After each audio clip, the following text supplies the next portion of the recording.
Hi guys!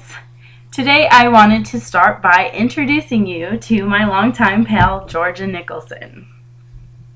The Georgia Nicholson series is by Louise Renneson, and it'll have you laughing so hard that you might pee your pants. You'll be laughing so hard that your classmates are going to think you're crazy. And the best part is you'll be laughing so hard that you won't be able to put these books down.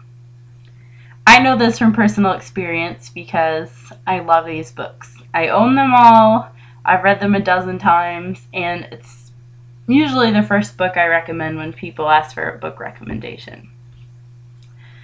So the first book in the series is called Angus, Thongs, and Full Frontal Snogging. And as you can see, it's won a Michael Prince Award. Now in this book, in book number 1, we meet Georgia Nicholson. She's a 14-year-old British girl, and she is navigating the hard life of a teen suburbanite. Her father drives a 3-wheeled car. Her mother wears clothes that are fit for a stripper, and her 3-year-old sister Libby has the habit of leaving surprises in George's bed, such as little poos. Now, what exactly does snogging mean, you might ask? My favorite part of these books is that in the back of each book, there is a British slang to American slang glossary. So anytime you come along a word that you don't understand, and it'll happen, you just look in the back of the glossary and you see Georgia's own definition. So, let's look up snogging first.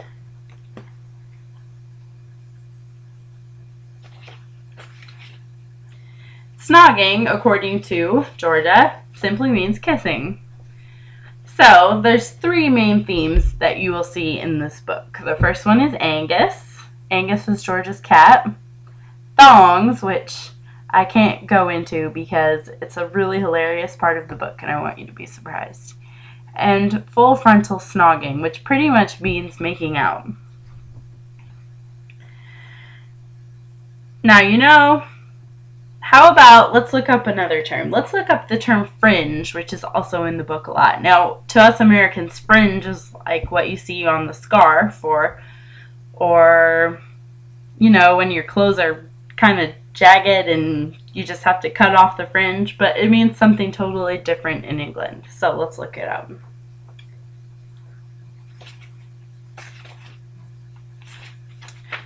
Fringe, according to Georgia, is the goofy short bit of hair that comes down to your eyebrows. Someone told me that American type people call them bangs, but this is so ridiculously strange that it's not worth thinking about. Some people can look very stylish with a fringe, i.e. me, while others look goofy, like my friend Jazz. The Beatles started it, apparently. One of them had a German girlfriend, and she cut their hair with a pudding bowl, and the rest is history. This series focuses on Georgia's crazy, hilarious life as she navigates love and loss with her best friends, affectionately called the Ace Gang. Written in the form of Georgia's personal diary, some of you will be reminded of Bridget Jones's diary. You'll be rooting for her till the very end, and you'll see if she gets the guy or not. It's hard to tell. You'll find out. This is a Georgia Nicholson series by Louise Renneson. Okay, the next book in our selection is called Confessions of a Teenage Drama Queen. Can y'all see that there? When I first picked up this book, I assumed it was going to be another story about teen angst, depressing, sad. But much to my surprise, it's not like that at all. It's actually really funny.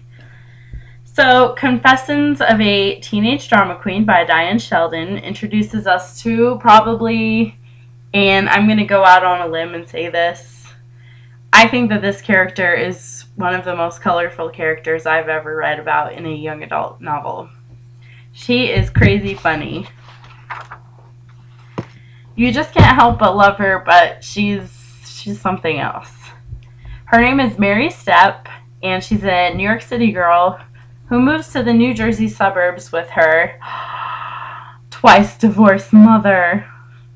In an effort to change her image, she tells all her teachers and new classmates that while her name is legally Mary, her family has always called her Lola. Mary, or Lola as we'll know her by, believes that the name Lola will bring her to the star power she so rightfully deserves. Lola often goes to school wearing crazy rainbow-colored clothes, and then the next week she'll dress in all black. She'll have her hair all different colors. She'll go dancing down the hallway. She's pretty intense. She just knows that one day her classmates will see how brilliant she is, and she'll be the most interesting girl in the school. That's all she wants.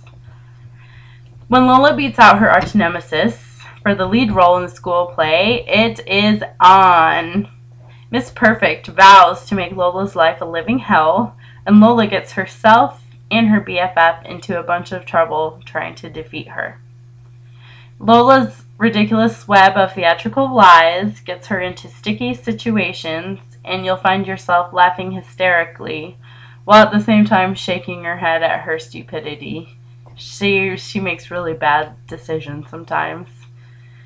Another perk to this book is that it was made into a Disney movie by one of Hollywood's own little drama queens, Lindsay Lohan. So you can read the book and then watch the movie. Or you can watch the movie and then read the book, but come on y'all, just read the book first. Confessions of a Teenage Drama Queen by Diane Sheldon. You won't be disappointed, I promise. Okay, the last book I wanted to talk to y'all about is called They Wear What Under Their Kilts? I chose this book because the summary mentioned an American girl living in Scotland for the summer, and it was only $1.99 on Kindle. It was a steal. I had to do it. So, an American girl living in Scotland, that was enough for me, seeing as how I've always dreamed of living in the United Kingdom. It hasn't happened, but I can live through the book, right? Enough about me. This book, which let me show you guys the cover, it's on my iPad, so it might be a little bit hard to see, but there we go. They wear what under their kilts? This book is written entirely in emails between our main character, Emily, and her BFF in Portland. And it's pretty much about a love triangle. Love triangles always spell disaster, right? Right. American girl Emily lives with her aunt on a Scottish farm for the summer and brings along her new friend Holly, who Emily has devoted much of her time to making cool. On their first day at the farm, they meet farmhand Ruaidh. He is an 18-year-old Scottie, which, y'all better listen to this because it's very important. According to Emily, a Scottie is a Scottish hottie.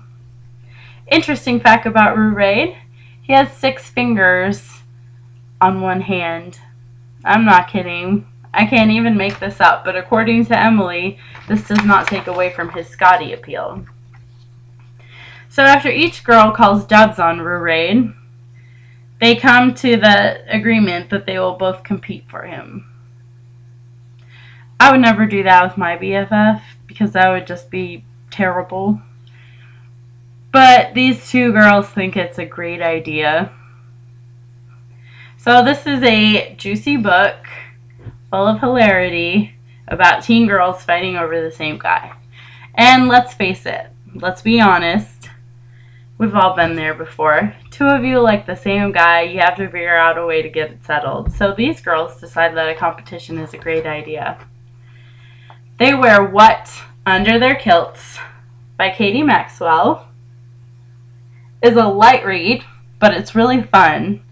And in the end, it'll definitely make you appreciate your BFFs a lot more. Happy reading!